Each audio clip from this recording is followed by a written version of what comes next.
everyone. Welcome back to the next episode of the G&A podcast. I am the chef master of MSG, Dribidu. And I am your self-defense instructor here to tell you to never bring your clock to a knife fight, soberoni. I was one with that one. almost. It was very low-hanging fruit. Yes, it was, and I took it.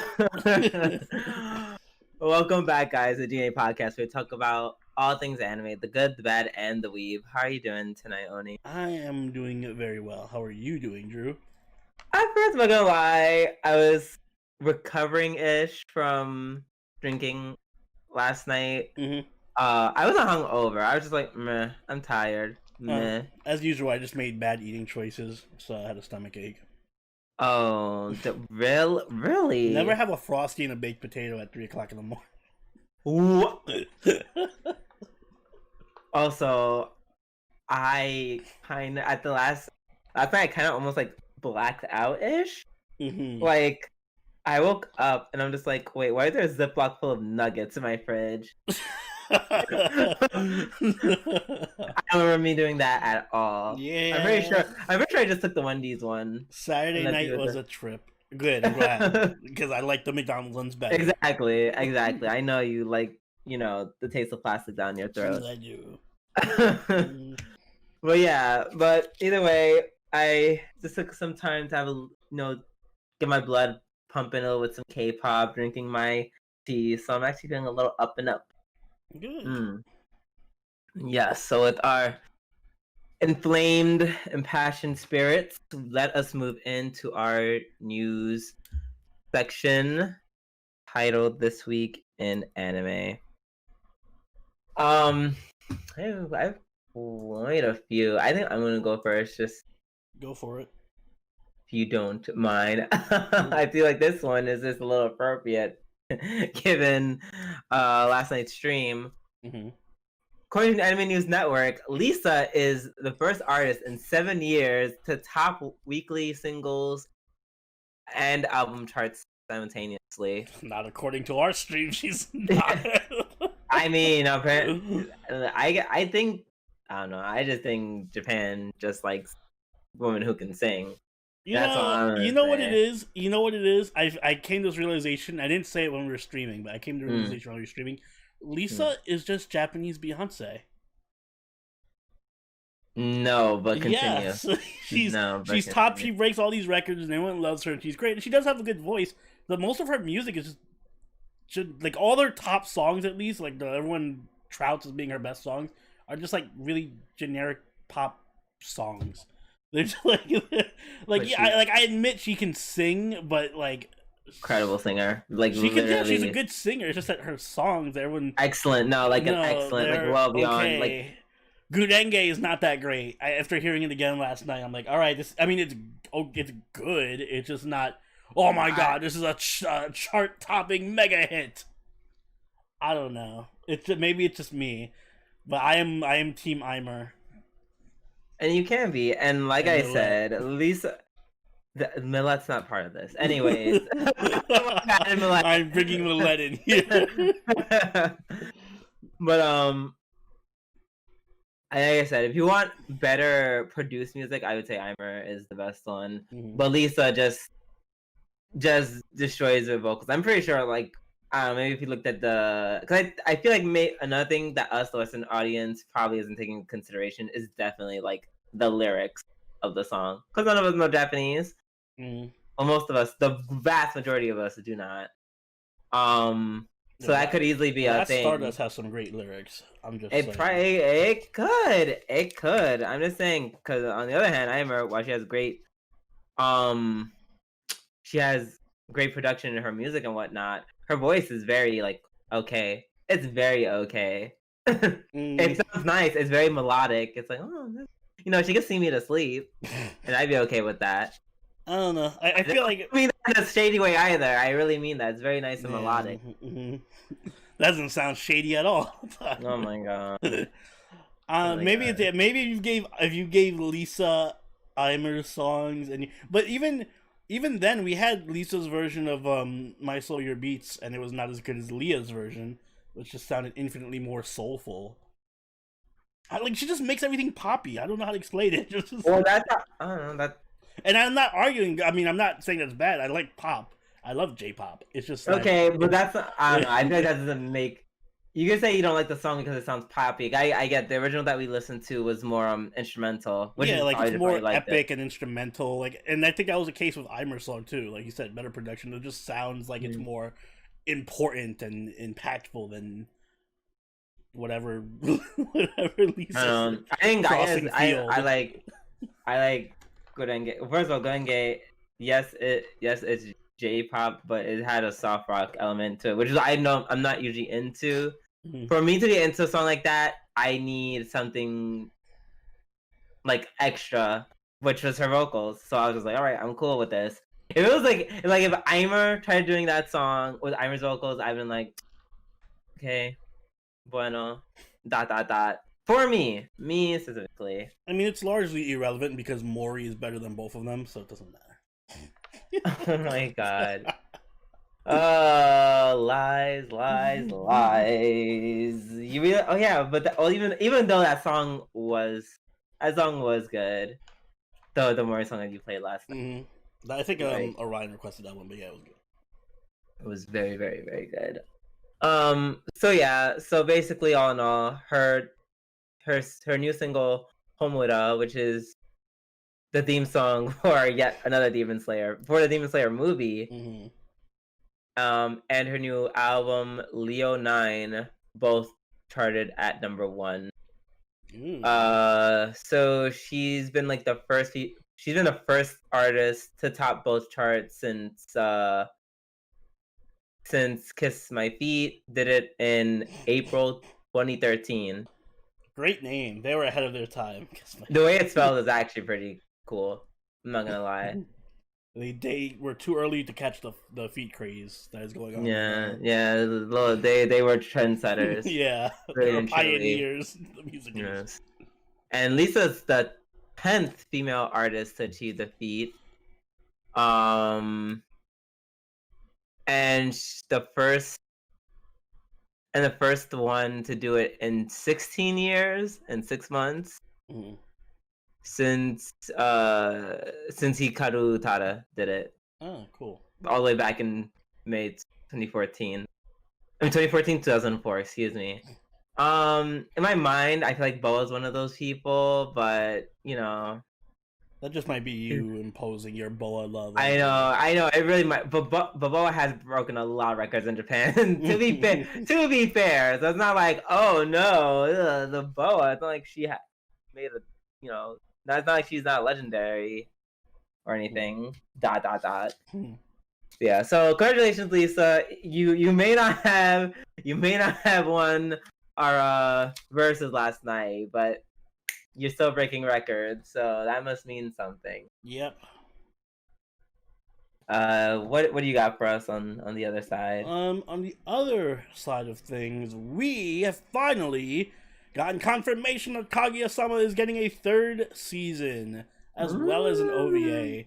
The official Twitter account for Kaguya Television Anime announced on Sunday that the anime will be getting a 3rd season, as well as an OVA project. The OVA will launch in 2021. So it doesn't give a date on when the 3rd season is going to start, probably in 2021 as well. Probably. But, yeah, at least we got that confirmed. I mean, it would have been crazy if we didn't get that confirmed, but I'm very much looking forward to season 3, obviously, and the OVA. Yeah, same, essentially. I don't know how I was gonna end that sentence. I'm just like, nope. Same, I agree. It'll probably come out, I'd probably say like a year from now. Yeah, I'm guessing like the either summer or fall of 2021. Mm-hmm. I would say so. And back to me. Unless, did you have anything else? Nope. Yeah, back to me. 2 more pieces. Netflix announces new partnerships with Naz, Sciencearu, Mappa, and Studio Mir. So if you don't know who those are, Naz, some of their earlier works are from ID Invaded and Infinite Dendrogram. Sciencearu They did Keep Your Hands Off Eizouken. Ugh. Yes. Yes, I know. Mappa, of course, everyone knows what Mappa is. They've done a billion things, including Jujutsu Kaisen, which is airing right now, and Studio Mir, which is responsible for The Legend of Korra. So yeah, so Netflix has already done partnerships with Project IG, with Studio Ambone. So that I just foresee more and more popular anime being uploaded to Netflix, bring in that that niche crowd. Yeah, I actually have to say, I think Netflix is a big reason why anime is becoming more popular and more mainstream in the West for sure. Like it's even at work, people who are like just my coworkers who are older than me and obviously not huge anime heads, but they'll say like, "Oh yes, I saw Attack on Titan on Netflix the other day" or something like that. Like it's becoming more mainstream and normalized because it's all this anime just appearing on Netflix, which is cool. I like that. Yes, it's better because, well, not only does it allow for new anime to be born in different animation styles, but also lets older anime. I think that, like, I assume when they say they're partnering, that means like I can like upload some of your anime. I think either that or unless it says they're working on an original project. No, they definitely work on the original projects. That's how, Great Pretender, Carol Tuesday, etc. came to be. Yeah, because they were working with the previous studios like Bones and Production IG. So that's very interesting to see. I think, as you're saying, it also, like, this is such a great way for people to get introduced to anime through Netflix because it allows that accessibility that we didn't have. It's there now. There's like there's actually a lot of anime on Netflix. A lot of good ones too. I think Clannad is still on Netflix. Go check out Clannad. I don't think they really take off anime. They take off a lot of things. They don't take off anime. Yeah, not that often. Yeah. So yeah, go check.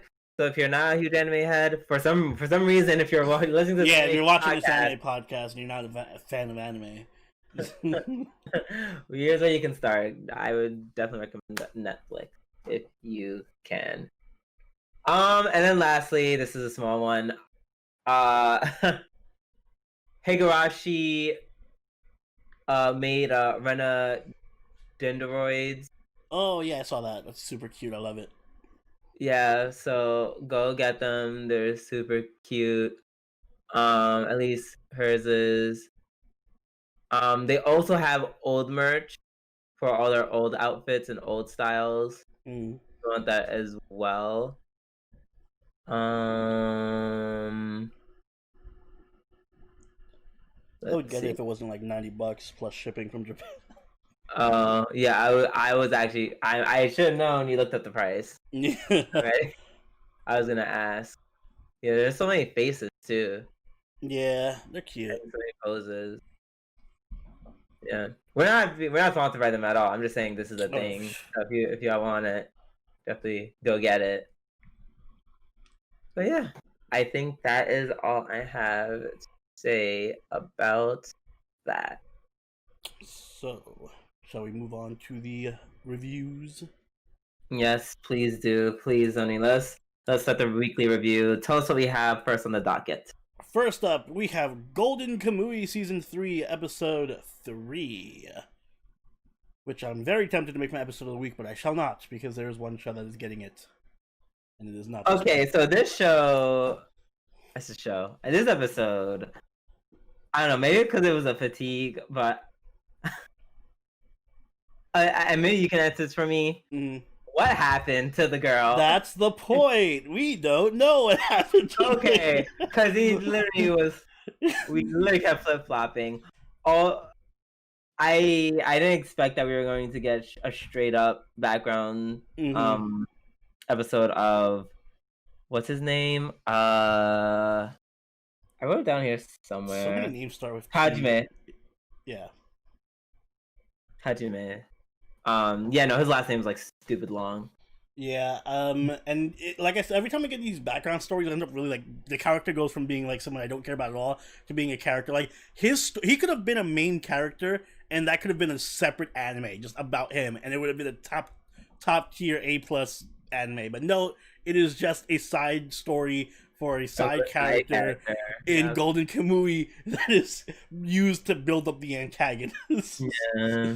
I was like, God damn. Yeah. And this anime, you learned that, yeah, Tsurumi was always an asshole. He was just always a dick. He's such a great villain, though. Like, he's so manipulative and, like... Oh, my God. He is one of the best written villains I've ever seen in my life. Yeah, and now he's just crazy. Like, before he was just a dick, now he's a crazy dick. Yeah.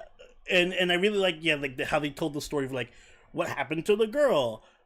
So, basically what happened is, he thought that that she committed suicide because his father spread a rumor, but then apparently Tsurumi had told him, no, really your father killed her. Or maybe I lost the thread somewhere. Oh no, that she had moved away. She had moved away. The parents paid the father to spread rumors, and then like took her away and have her marry someone rich. And then one of the soldiers, who I guess was in cahoots with Tsurumi, told him, oh, well, actually, your father killed him, and the bones were buried under the house. And then that led to the whole thing happening. But what I think what really happened, this is my speculation, is that Tsurumi probably killed her. and planted this whole thing. Because how did he know the bones were under the house? Like, he would, or whatever. Like, did he just, like, find random bones and put them under the house or something? That would make sense, because they both grew up in the same village, no? Yeah. So he probably knew about their relationship. Probably, yeah. And he was, like, testing him and everything, so he's like... See, he's playing the super ultra long game. He's making plans 10 years in the making right now. Oh my god. Oh, I don't like that reality. Not Tsurumi planning 50 years in advance. Just to manipulate this guy into like undying loyalty. Yeah, and he's still losing this whole gold treasure rush war that's going on right now. Oh my god. I remember I saw that stupid little smirk on his face right before he got blown up. He was like, haha. Like, yes, he's still protecting me. Yeah. My manipulation worked. Oh. So that's actually terrible. It is. Also, it looks like we're getting a bit of that when we started the episode and they were on Aslipa and her uncle. I forgot her uncle's a dick. Like, it's slowly coming back to me. Yeah, like, he's a bad guy. Huh? Yeah, he's totally an asshole. When they're like trying to like, only she would know where the location of the treasure is because it's a riddle that he told her. So I'm like, oh right, this dude's a dickhead. Right, I forgot. Yeah. Yes, very much so. I'm thinking Aslipa's gonna kill him. That would be cool. I hope so. Kinda. I don't know. I don't want her to be a murderer. You gotta do what you gotta do. No, but she's been so like, no, let's not kill people. She's been pretty badass in her own right. Fine, maybe she'll do like a Batman thing where she'll like shoot him in the fucking knee with an arrow and then walk away and be like, I won't kill you, but I will leave you here for the bears to eat or something. Yeah, something like that. Indirect killing. Indirect killing, yes. Indirect murder. Second degree murder, I'm cool with it. Yeah, Batman does not condone killing, he just condones manslaughter. Exactly. Oh my god. But yeah, no, this is a very good episode, like every episode they have, but it's not my episode of the week, so haha. Same. Yeah, but it was very great, very full of drama, and there was a couple of times I was watching it, and you know, I just had to rewind to catch certain points. And the show is just so engrossing that it just drags me away from whatever I'm doing to pay attention to every little detail, which I love. Yeah, agreed. Great episode as always, Golden Kamui. Okay, if we are done with that, then let's move on to DanMachi Season 3, Episode 4. Weenie. Wow, it's not your episode of the week? Well, no, I'll just be I just said, wow, any episode that's not trash from normal anime, I just assume you give episode of the week. No. I mean, there's something that is very obviously episode of the week this week, but if it wasn't for that, then maybe. But this episode was good too. Well, let me start with what I didn't like about the episode. The separating between Belle and Weenie. I could have used a bit more oomph. It kind of just happened. Okay. I thought that was just me. I thought it was because maybe I'm a gay dramatic bitch, and I don't know any better, and I'm just doing the most. But I'm glad you also felt that. It was a little just like, oh no. Yeah, I thought I had missed a scene or something because they were just like, "All right, bye guys," and then Weenie was like, "I'm coming too, right?" And Belle's like, "No, bye." No, I gotta go, and she's like, "Bye, Weenie." Yeah, that was it. And then Weenie was kind of like over it in the next couple scenes. She was like, "Whatever." So yeah. I don't know. It just kind of like it didn't have that impact, which was kind of suck. It sucks when your whole arc builds to this supposed to be like this very, tearful breakup moment, and then it's just like, oh well, that's not important for this episode. We got to get to the monster torture. Yep, which didn't make any sense. But other than that, the episode was like, it was fine. Yeah, it was pretty good. I like the beginning where they're like, where all the, well, I can't even say humans, but all the people that aren't monsters, they're like struggling to like make peace with the Xenos. Like you see, I see where oh shit, I forgot the two girls. Yeah, but they're holding out their cups, right? And then the monsters just like awkwardly just try to cheers them, and they just have, like this expression on their faces. It's very blanket. They're like, what? Yeah, what are we supposed to be doing here? That was very funny. Yeah, it was. That was fun. I did like the whole reveal of the, like, what the labyrinth or like there's like a cycle of depth and rebirth, and I guess after thousands of times that they've been rebirthed, they kind of get a conscience. I like that they're adding more lore to the labyrinth. The episode still had a bit of comedy here and there with like Hestia freaking out about Ganesha. Yeah, I do like. I'm not gonna lie, I do like series where they deep dive into like the world building and how everything came to be. I am kind of weak for that shit. To a point where they have an intricate relationship between like the monsters and Labyrinth. Like they refer to Labyrinth as mother because they did give the quote unquote Labyrinth, whatever being it may or may not be, did give birth to them. Which I think is such an interesting way to refer to like a dungeon. Yeah. No. Also, there's no. I haven't seen. Has Ice been in this season at all? Who? Exactly. No, literally, who is that? Ice, your favorite character, the blonde-haired chick. With no ice cream. Yeah, and that's probably why I like it so much. She hasn't ruined it yet. Exactly. No pointless talking from her. Yeah. But yeah, no, this episode, the ending was kind of like upsetting because I like the Harpy girl, so of course. Yep. So of course they had to just carve her up. Rip. And then they're like, haha, we got ya. What a waste of a good character design. Thanks, DanMachi, for your asshole guild of monster murderers. Yeah, that's kind of crazy. I feel like they're probably just gonna get kidnapped, and then it's gonna be a guild war between. Oh yeah, for sure. Hestia and the other people. I'm gonna predict what happens. By the way, I don't have any idea if there was a light novel or manga or whatever. But my guess as to what's gonna happen is I got to make up for being wrong about the weenie guess. But my guess is what's gonna happen is they're gonna the guild is gonna kill all the monsters except Weenie, and they're gonna capture Weenie, and then Belle's gonna find out, and they're gonna fight the other guild, and then Weenie is going to be the one who like breaks out and beats the shit out of all the other evil guild people. And I don't know, doesn't kill them because that's the right thing. I agree with everything up until that last part because they don't like making their damsels in distress strong, like I most. don't know. I feel like Weenie has like a hidden power or something, and she's just gonna grow. And, like, I mean, I would hope you'd be right. Like that would be cool.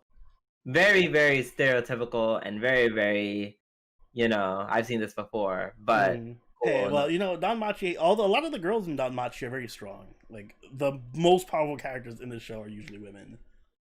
I feel like that's more from a fan service perspective. That's like, we need an excuse to have a lot of pretty girls in the show. Basically. Make them super powerful. But yeah. It was cool. I like the background stuff happening with Hermes. Hermes and Ikelos? Is that? Yeah, Ikelos. Yeah, there we go. Oh yeah, so we also saw Fell, who's like just a fucking skeleton. That was cool. Oh yeah. He's like, I hope that Fell can fight, because if you live for like a millennia and you are an immortal skeleton, I would hope you would know how to fight. Yeah, same. I love how, like, when they're explaining, I love how, of course, in typical Lily fashion, Lily is one to ask the very dumb question of like, hey, why does Urano send you guys? Why do you want the monsters to be equal with you guys? Why do you want these sentient beings who can think, talk, feel just the way we do to coexist with us? I don't understand. I hate Lily so much. Cause she just asked. Of course, she would ask that fucking question. Listen, Lily is living her best life. She just wanted clarification on something. Of why people like have humanity in their fucking hearts. I feel like Lily why are people good? Lily is not very empathetic as a character. No, I don't think so. That was I think that's why I hate her. She may or may not be a bit sociopathic.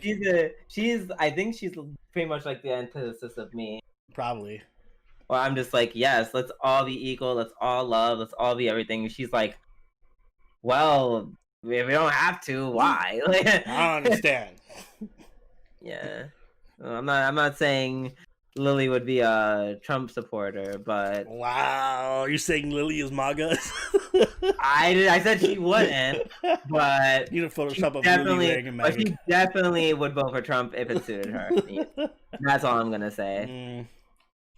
I love Lily, but not enough to defend her. So exactly. Like really, like literally, I like did like a moment when she asked that question. I was like, what do you mean? Why would you want the what? Do you just want them to live in the darkness forever? Yes. Like, yes.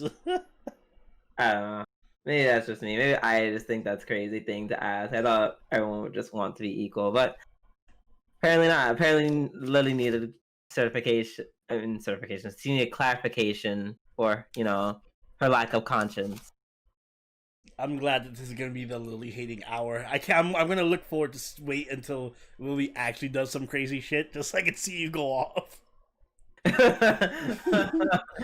Like, I always knew that bitch was evil. Yeah, that's great. She's great. By great, I mean not. Let us move on to Tonikaku Kawaii episode 4. Yeah, I think Nasa might be one of my favorite male protagonists in a romantic comedy. You would say that. He's like a legitimately good character though. He's actually believable and he's making progress. You can't tell me that kiss scene at the end wasn't like actually surprising coming from an anime like this. Yeah, you're right. I actually forgot that happened. Yeah, he proposed to her, was like, I love you, and kissed her. Like, that's like, there are certain romantic comedies that have like 10 seasons and we don't get that progress. That is true. And I'm actually happy that happened. You're right. I didn't dislike Yota. I think he's pretty cool in general. I also hope that's his name. Yota? Is that his name? I call him Nasa because that's easier to remember. He's Nasu. Yota's the one in Kami-sama. Sorry. He's also, we'll get to him, but yeah, also great MC. But yeah, this episode is actually pretty damn good. Like, this is a very turnaround from last week's episode. I was like, nah, it's alright. This episode, I loved it. Yeah, like I said, once they introduced more of the cast, I was very much aware that it was going to get a lot better. Yeah, I realized that. Yeah, just having Tsukasa and Nasu carry the anime was not, it wasn't sustainable. And so I guess it was only a matter of time before new characters would be introduced. And now that they're here, I'm happy. Yeah, I liked Chitose. She was very cute. She's very bratty. She's very kidnappy. I like her kidnapping. Yeah. But for me though, the breakout stars are definitely the maids. Oh yeah, the maids were great. Both of them were amazing. Yeah, both of them. They were the stars of the show for me. when the one maid just starts undressing, like, oh, he is cute. Like, oh, so we're gonna trap him, right? All right, cool. Let's get naked. Yeah.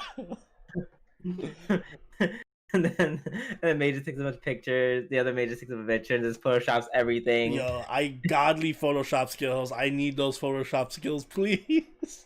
Right? Yeah. So we need those for whatchamacallit, for the spotlights. Yeah, that'd make spotlight so much more easy to do. But yeah, no, that were great. Obviously now I'm pretty sure it's like near 1,000% confirmed that she's Kaguya.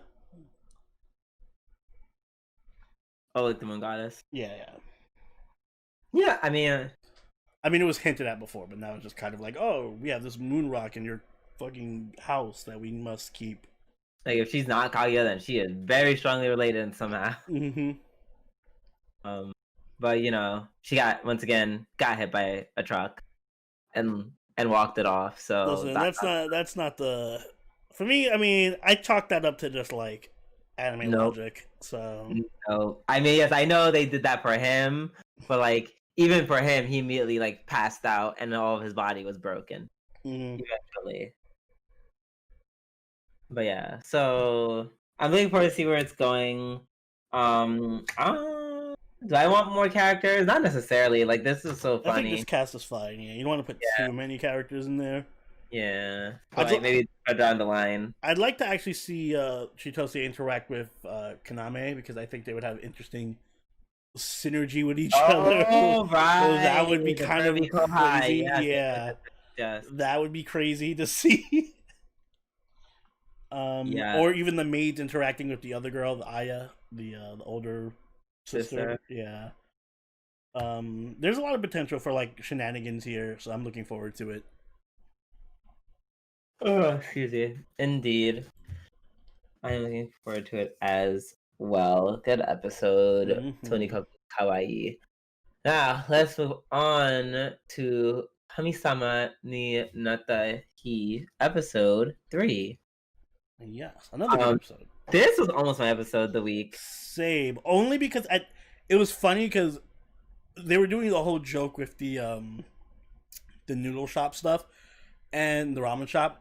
And just as I was getting to the point where I'm like, all right, this is hilarious, but is the whole episode gonna just be this joke?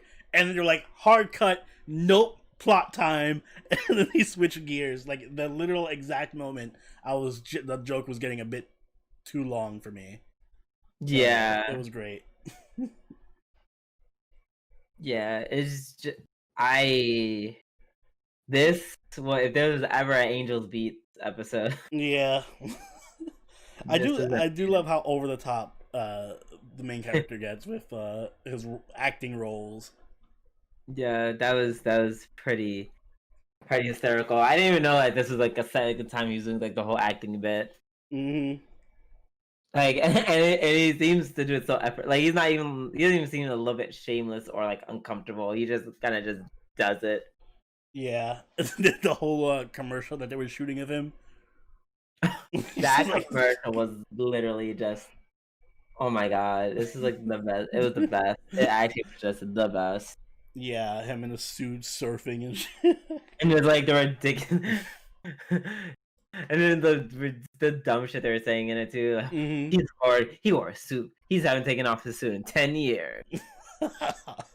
This had Angel Beat / like Clannad, like the funnier episodes of those shows written all over it. And yeah, I'm just like really loving the cast. Hina's great whenever she shows up, and it's just like, do all this random shit. And even then, at the end, how they resolved it with like the gangster, which I thought that was so cool. Mm-hmm. Like the way she literally foresaw the steps of the fight. Yeah. The point where she's like, just follow the steps. And as he was fighting, I was like, if this guy was just a little bit smart, he could also just follow the steps. True, but he didn't look that smart. Yeah, he really was not. That's actually really hard to do in the middle of a fight. But also, it's really hard to like follow the steps that are just like randomly on the ground. I don't know. I'd fuck that up. If it was me, I'd fuck that up. Everyone would fuck that up. No one would get that right. Maybe he's just really good at DDR. Maybe. But yeah, everything was super exaggerated. Everything was so silly. Like the whole like, yes, I'm 40, and I'm Sora's uncle. that joke about her saying, "Wow, you should be in like a contest for like babyface," and he's like, "I already have one. Yeah, I won one already. Yes." Yeah, just like all the characters having this like really fun banter with each other is really good. Mm-hmm. For the plot portion of the episode, we got this new character who's just basically a hacker dude who's like, it's like Watch Dogs, literally just the plot from Watch Dogs, where a character just has the ability to like hack everything around him and is a supercomputer in human form or something. So I'm guessing that's what Hina is as well. She just has like ability to manipulate data and like but in a sense, but like in a way like that, that's part of reality. Yeah, like everything that doesn't gonna do with technology per se. It's kind of like a Matrix math thing, like where it's not necessarily like where she can, You ever seen that show Numbers? That really old. No. I am watching Scorpion, which has a bunch of really smart people on it. Yeah. So basically, like it's like the Matrix, where you're just like, oh, I can deduce any outcome of anything happening just by using math equations and shit. So my guess is that's what they're doing. They're just like able to find out any information just using super high speed math and computing, which would explain why she probably knew all the horses which order they would come in.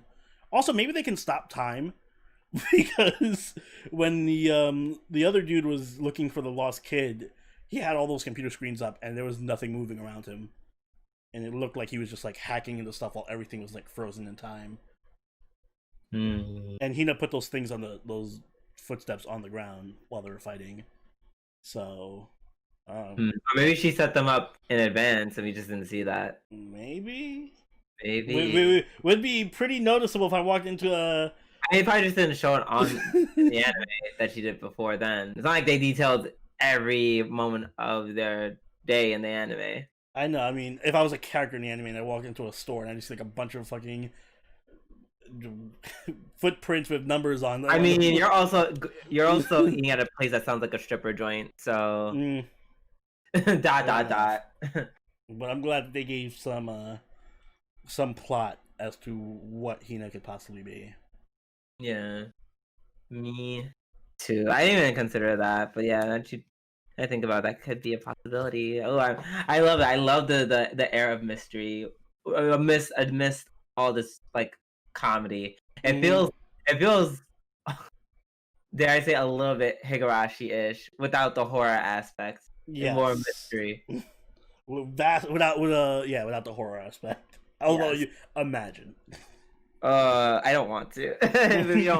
we don't have to, because speaking of which, up next is probably what is our anime of the week. Yep. Higurashi episode 4. I totally wasn't gonna make this episode of the week until you were like, oh, but there's another anime that's my anime of the week. And I'm like, which one? And I was like, oh right, Higurashi was a thing. Fair. Yes, exactly. Way to turn the entire arc on its head. Yep. So things got different from the original. Yep. I mean, it did, but it didn't. In a sense, it still ended the same, or it still ended the same way, more or less. If by the same way you just mean them all dying, then yes. Yeah, it ended with Keiichi killing Reina and then him scratching his neck out. Yeah. Yeah. Like that's what happened in the first arc in the original. The difference being that he went crazy in the first arc, and this time she went crazy. But I like that because it's kind of just like a flip. Because so what I was thinking is, so Rika is going into this whole arc knowing the events that have happened before, which is why she took Keiichi aside and was like, "Wait, did Reina say this to you? Because if Reina said this to you, then you gotta do this, this, and that." So in a way, I think Rika just sabotaged herself because she thought it was the events of the original arc. She thought she was watching the remake, but it was actually a sequel. Yeah, it's just like us. Just like us. It's super meta, guys. And yeah, she coached Keiichi the wrong way, and she was like, "Listen, just trust Reina. She's not crazy." And then she's crazy. Yeah, that made her crazy, which made him crazy because reasons. But yeah, I find it interesting. I mean, I guess I don't know. I have this weird theory that's probably not true, but I'm just like, did I don't know what was in my mind? I had a theory. Was Kenichi actually was crazy the entire time? I wouldn't say he's crazy the entire time. No, well, maybe not. Okay, because in my mind, I guess it's gonna make sense. Because they said that Rika and Satoko were killed with the same knife. Mm-hmm. You know, they went out of their way to like say that, like, yes, the murder weapon was the same. Mm-hmm. So, because I'm thinking about it more as I say it out loud, I'm just like, okay, maybe not. Maybe I think Reina didn't die. Yeah, I'm thinking that moment. Too. I think she didn't die at that moment. I think it just showed her laying on the ground, and then eventually she got back up and just killed the other two. Now I also before my previous theory was that Keiichi already went mad, and thought Reina was killing him when he was actually killing her. And got hurt in the struggle, but then also went to kill Rika and Satoko. I'm only saying that because he literally got stabbed like a billion times. So I get that, and I have something similar as a theory. My theory is that it happened the way it was depicted. Well, first off, if you notice when Keiichi walks into the kitchen and sees Reina flipping out, like the whole angle of the camera and the show has like this weird film grainy look to it, so it looks like it's kind of like a dream sequence or something. So my theory is that she attacked him, and I think he got stabbed, and then but my thing is when he hit her with the clock the first time, I think in reality that knocked her out for real, and he just imagined himself getting stabbed the 500 extra times, because that doesn't make any sense. You wouldn't live. So something like that. And then after being knocked out, Reina he probably passed out from blood loss and hallucinating, and then Reina got up and went to go kill Rika and Satoko. Oh, I like that one better. That one and they never confirmed that Reina died. Mion just kind of was like, oh yes, they couldn't save Reina, which is a vague statement to make, so I don't know. Reina might just be missing and or suicided. Yeah, we don't know what happened to Reina. And I'm sure Rika was just like, as she was being killed, was just like, oh well, fuck this. I fucked up. I guess I was wrong. Yeah, sorry, Satoko. My bad, Satoko. Don't worry, I'll get it right next time. Conversely, what could have happened is, now I think about it, what if Because the only part that is a hole in my theory is that they said Rika and Totoko died a day. Was it a day after Kate? Well, I guess Reina could like waited a day or something. Did they say she died the same day? Was it the same day or did they say a day after? You know I'm gonna go back right now. Either way, my thing is, what if they found out Keiichi died and then Rika was just like, oh, I fucked this timeline up, and then killed Totoko and then herself. But where did she get? Because it is weird that the knife, I don't know, like that it killed them both in the neck. You know, like I don't know, would there be more of a struggle there? I mean, those two little girls. Well, maybe not so much Satoko, but Rika. You go argue that for Rika. Not so much Satoko, because. Wait, hold on. I think I just found it. It was the day after. So it was the day after. Okay. Yes. But wait, why would that put a hole in your argument? No, I thought it was the day before. That's why. I thought it was the day before. I mean, that or Reina, I guess, could have just like wandered around for 24 hours or something. She could have just gone. She literally could have just gone back home. Yeah. Or gone somewhere, graveyard, whatever.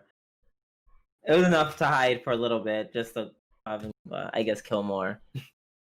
Either way, I'm glad that this is a enough of a different storyline to get us thinking and getting our theory crafting going. Yeah. Oof, I'm excited. I'm really excited. I saw an article that was like the way that the DVDs are broken down are like into arcs, where each arc is like 4 episodes, 4 episodes, 4 episodes, 4 episodes, and I think the next one is 5 and then 7 or something like that. So the last 2 arcs are going to be longer than normal, so it might be a bit. That's how it happened. That's how it happened last time. Yeah, which is so I'm looking forward to. Yeah, part for the course. I'm so excited. All the same. Same. Yeah. So good job. Up next we have Strike Witches. Road to Berlin. Yeah. This was episode 3. Thank you. It was an episode. There was a conflict with a resolution, I guess. There's some edge. It wasn't bad. It was just very, it was there. I mean, it was a good episode. It was. I forgot. There was a lot of. I forgot how Yuri. Well, it's not really Yuri, but Shoujo Ai it gets. It was a pretty gay episode. There was a lot of pairing off going on. Yeah, I agree. Especially between like the new girl and Mifuji. I'm sorry. Say her name again for me. Miyafuji. Miyafuji. Thank you. Yeah. New girl was fiending hard for Miyafuji, which I don't blame her, but still. Yeah. Also, that one shot. I love how in that one scene where she's like shooting the core, they definitely like just straight up just defied physics. Like the pose that they did made no sense. Like, I'm like, she's the one propelling you guys both. So why is homegirl below you as if she's the one? Yeah, I was wondering about that. I literally have to watch. I went back watching slow motion. I'm like, listen, they're not wearing pants and they're flying with fucking propellers attached to their legs. You're not gonna find much physics or adherence to science. I know. I'm not excited. I'm not expecting anything from this anime. I'm just saying it was a thing like that. I know that like perturbed me. It's like, if you're gonna do anything else, could you at least have just like a little bit of logic? Like, nope. This is about fan service. I did like the. I like that it sticks to its guns. Pun intended. Yep. Where it's not like holding back any punches. Like, listen, this is a show about fan service and asses and panty shots. So we're gonna have the new girl walk in, and she's just gonna do like some kind of weird physics. Speaking of defying physics defying fall, where she just ends up with her ass in the air, and then from there we're just gonna go on with it. So I'm glad we got the fan service in. And I'm glad we got to see a lot of the characters, because I do miss the say what you like about the show being generic, but I do like the characters. The characters are pretty fun. Excuse me. But yeah, no, I really don't. I just don't have anything more to say about this anime. I feel like this is what you're gonna say every week. Is this gonna be a show I have to talk about every week? It kind of is. There is nothing standoutish about it that I can give towards it. Nothing that you haven't said already. Say. Fair enough. Like it's like I said, it's not. I'm not. I don't hate it. I don't hate it. It's not. I don't feel this. I feel like I was way harsher on like DanMachi and Azure Lane than I am with Strike. Well, you were like the craziest person in the world about Azure Lane, so yes. Yes, the way. But can you at least say this show's a better quality than Azure Lane is? I can't believe we're comparing because I eventually started liking Azure Lane. That's the thing. Mm. So maybe this is not going to have beginning. I would say yes, Strike Witch is better, but like, but Azure Lane got better as it kept going on. It was like, okay, somebody find the Azure Lane episodes of the podcast. I want to hear Drew's opinion of it getting quote unquote better as time got on. Like it was okay. Like it was the same quality as this. Eventually, it reached this quality. Eventually, just cute girls with ships or propellers or whatever mech shit they have fighting aliens. Like to me, it's all the same except this is just more ecchi. Fair enough. Yeah. All right. So with that being said, let's move on to our final anime of the night. Last episode. I said last episode. Not the last episode or anything. Our last episode is Fire Force Season 2, Episode 17. Oh, I'm not gonna lie. For a second, I thought Cat Chadon was going to die, and that was gonna make me so fucking pissed. I was getting ready to get very big mad.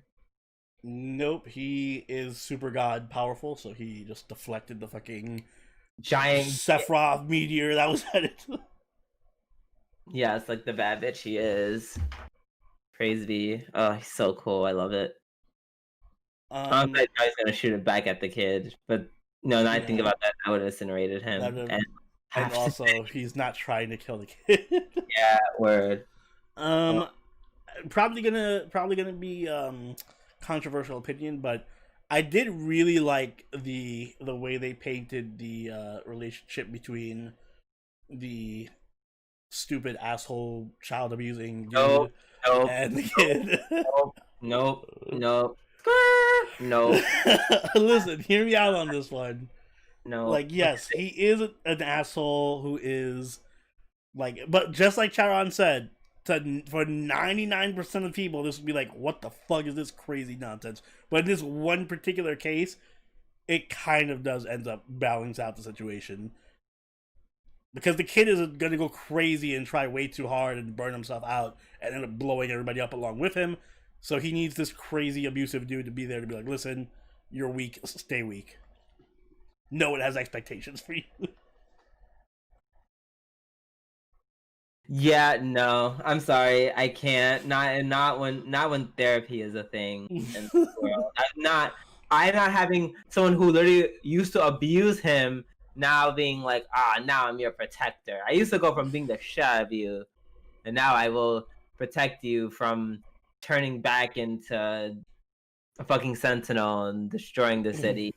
That is so ugh. Because the job of a protector is not to be your friend; it's to like protect you. So yeah, from other people. He's doing that though, and from yourself too. If your power is like blow everybody up, he's stopping him from going on a rampage and killing everything. I'm just saying a therapist can achieve the same results. Like, well, there are no therapists in this world, so also, it's like, how you can protect him by managing his stress. Not making him a fucking guinea pig. That's what you do. ... Why are you still... It's like they went back to doing the same thing, but they're like, oh, now you have... Yeah, they're the same thing, but they have a mutual understanding between each other now, where the kid is like, I don't have to... I would say it's toxic for most situations. It's not this one, because if they don't have that scenario, then the kid just goes crazy and kills everybody. Okay, but they don't have like. There's literally better sort of characters that can do this. And you're probably asking who? Everyone. No, or the kid's parents are fucking making him do all the work. Except for the parents. And you know Shinra would have done the same shit. He would have been like, yes, you can do anything. Never give up. Do your best. Da da da da da da. And then the kid would have been like, oh, never give up and do my best. Ah, Super Saiyan 20 mode, blow up the whole city. That's the point. Like, the kid is too powerful. You need to make him not do his best. First of all, the kid's problem, it's not, it was very obvious, like, especially because Shinra saw what was in his head. I actually would disagree that Shinra wouldn't do that. Shinra's like the only one who understands, well, including Kureno, because he actually looks inside his head and knows that of the pressures he faced, you know, being just a young child. So I don't think Shinra would actually push him at all. Because we have very different perceptions of who Shinra is. I'm saying without that vision, yes, I would have agreed. But since he saw that, he was like, you know, he's not Shinra's not a total, like, he's not Naruto stupid. He's not Naruto stupid. He's not, and he may not be like a genius either, but he's not Naruto. It's not about being Naruto stupid. It's just that he's like, that's his personality. He's not gonna tell that kid. What's his name? Nattaku? Nattaku. He's like, he needs someone to specifically be like, don't do it. Like, don't do your best and don't try. Don't be weak. Or someone. And Shinra is not gonna do that. Or that can be.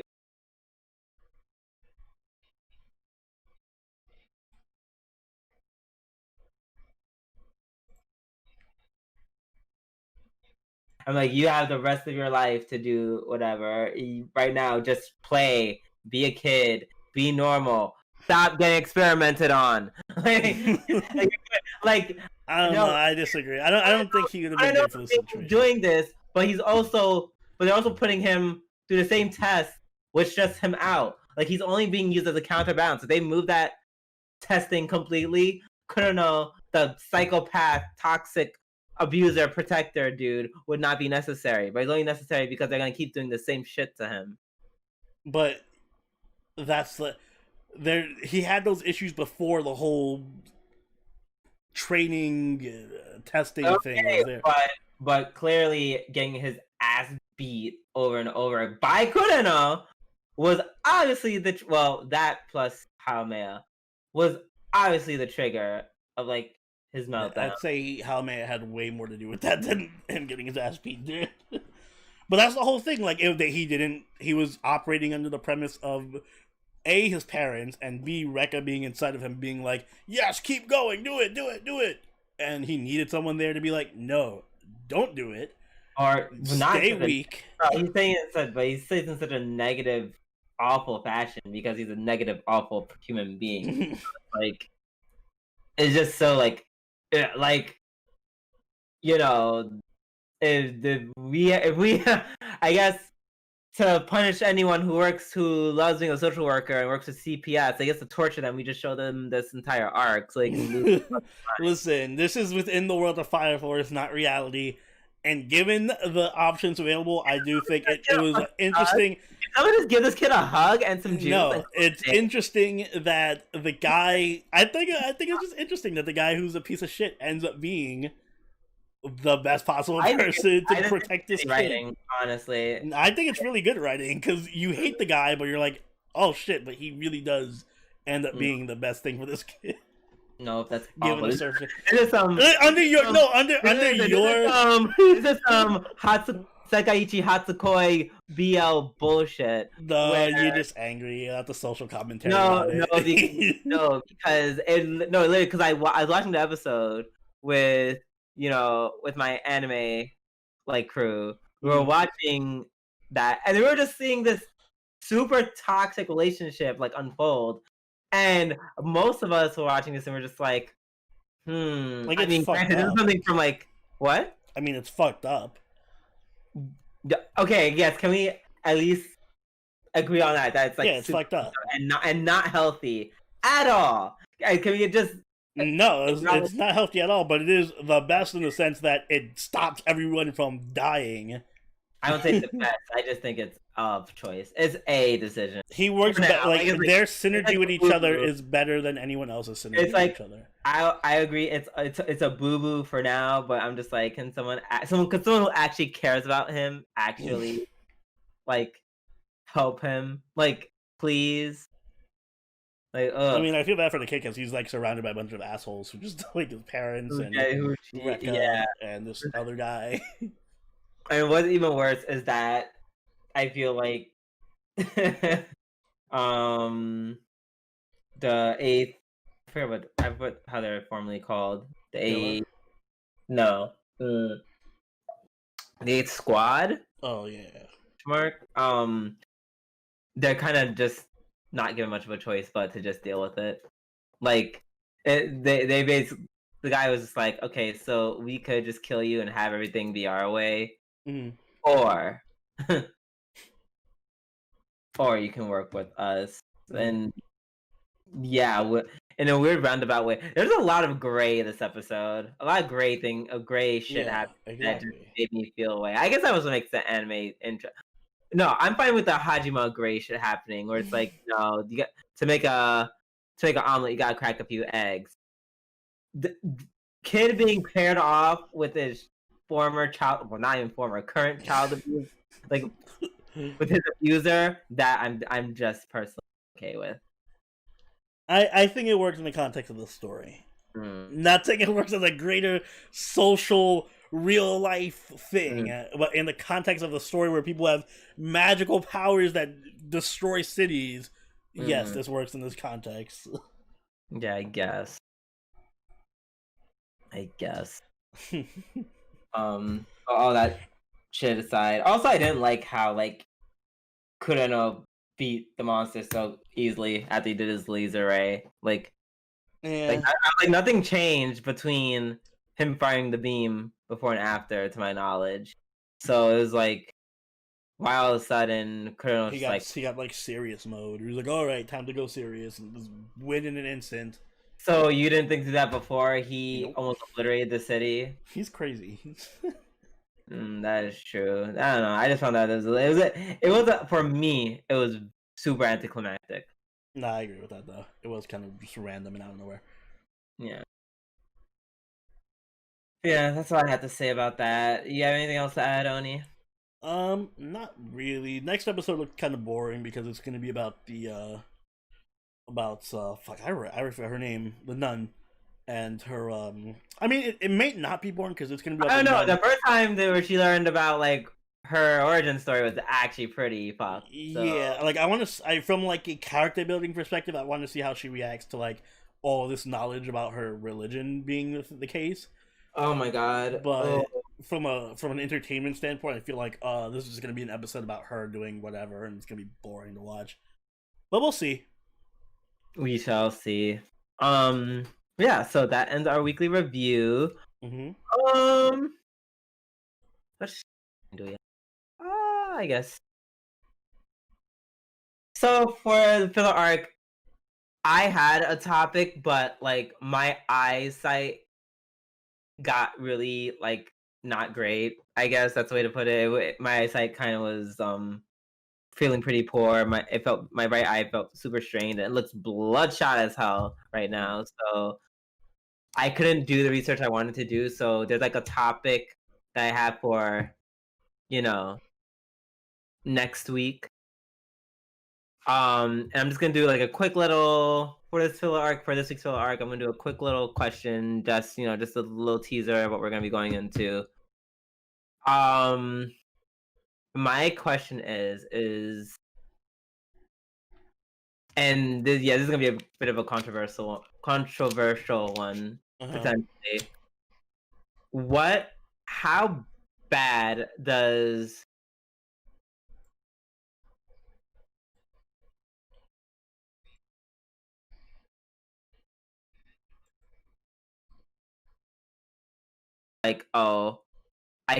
I may not be able to like digest their art anymore. Like for example, the most prevalent example that we all know of is what's her face, J.K. Rowling. Oh yeah, okay. The the author of all the Harry Potter novels, super loved. And yeah, at some point she was just like, "Oh, trans people, blah." So, like, and she continues to do so today. So, I think yeah. it comes down to how much of that person's character is like in their work. So like if it's something like, for example, if you're studying I don't know, physics, and you learn a equation and you love the equation and it's really important, but you find out the guy was like a racist asshole or something, it doesn't really matter. Like his character doesn't matter to that work. I mean, okay, so there's a difference between needing a mathematical formula to further the betterment of society, and or to say like, even to say like their contributions. Like if we find out like Einstein or Newton was like, I don't know, a racist who hated black people and wrote diaries of how much he hates black people, that wouldn't change the fact that he has done incredible work for science. Yes. But then the other side of the spectrum is, if it's something like J.K. Rowling, I feel like it matters more because like her writing is a reflection of her character, in a sense. Yeah. And it's so interesting that you say that, because it's like, you don't get that from Harry Potter. Like, I think the biggest betrayal that a lot of people found in her being a TERF, and by the way, you guys don't know, TERF that's a derogatory term towards feminists who only support like this woman, as opposed, and like purposefully try to exclude trans women out of like the feminist conversation. So yeah, you don't really see that in her films or in her books. Like for example, for me, it was just like, wait, what? Like, I was like, huh, what, I don't think, now knowing what I know, I don't think I could, consume her, consume any of her content readily. And that's been a huge thing that came up like last month, when they revealed like the Harry Potter game. Like, and personally, I don't judge either way if you buy the game or not, because like, I get it. Like, Harry Potter was a huge part of my childhood. I read all the books, saw all the movies. I remember, what was it, either the 7th or 8th book, someone loaned it to me because at the time I couldn't afford to get it. And he was like, okay, just give me my book back. Da, da, da, da, da, da. Bitch, I tell you, in the 2 days he gave me to read the book, I did nothing but read it. I just sat every literal waking moment. I just sat up reading the entire book front to back and finished it in like 2 days, all 700 or 800 pages, because I loved it so much. So I can understand how people feel about being very connected to, the material, to a point where it's just like they have to struggle. They're like, damn, do I want to keep like this beautiful world that I got so much inspiration from? Can I just throw it to the side? I get that. And even with the topic that we're bringing up, I say that all of that because this is another thing where I have a very deep attachment. Well, not like I like the anime that we're gonna be bringing up. I really like it, and it can go as far as, it has to do with our podcast, whether we may or not cover in the future, because I'm honestly at a crossroads about how I feel about it, because it's like, damn, it's some pretty deep shit. Wait, which anime? I will save it for next week. I don't want to. I want to keep it great in suspense. I would also say that it also depends on the individual. Like, if you're someone like you who are very empathetic, I feel like you have a lot more trouble separating the writer from the thing that they do, as opposed to me, who I can like enjoy something without giving a shit about how bad the person who made the content is. For the most part, unless they're like a murderer, or like if for example, I'm not a big I will just use J.K. Rowling. Obviously, I don't agree with J.K. Rowling, but I'm able to separate her shitty, stupid opinions from like Harry Potter. You know? Yeah, like I can like people who want to get the game. It's like I won't hate you for it. I mean, will she probably get paid because Harry Potter it's in her likeness? Yes, but they did say like, hey, she had nothing to do with the making of this game. Mm-hmm. So it's like, you know, I feel like people need to hear that to be like, yes, I can enjoy this wonderful world that a decent amount of my life has revolved around. Yeah. Yeah, I think it comes down to the individual. Yeah. Yeah, this is yeah, everything stuff. This will not be me shaming people. Get ready for Drew shaming. Yeah. It's just I don't know, it's just something to explore. It was very it's gonna be some shit. I'm kind of I'm a little nervous about next week. That's why I didn't want to bring it up this week because I'm like I didn't want to just rush in, just kind of be like, oh my god, well, how do you feel about it? So, yeah, that was just it. That was a question. Just wanted to a little appetizer, something to wet your throats until next week. Yes. But that concludes our pillow arc. Oni, if you'd be so kind to take us away. Yes, guys, if you did enjoy this episode of the G&A podcast, make sure you hit that like button and subscribe so you can catch us as these podcasts go up every single week. If you haven't already, do follow us on Twitter, follow us on Twitch, and join the party on our Discord, all linked in the description down below.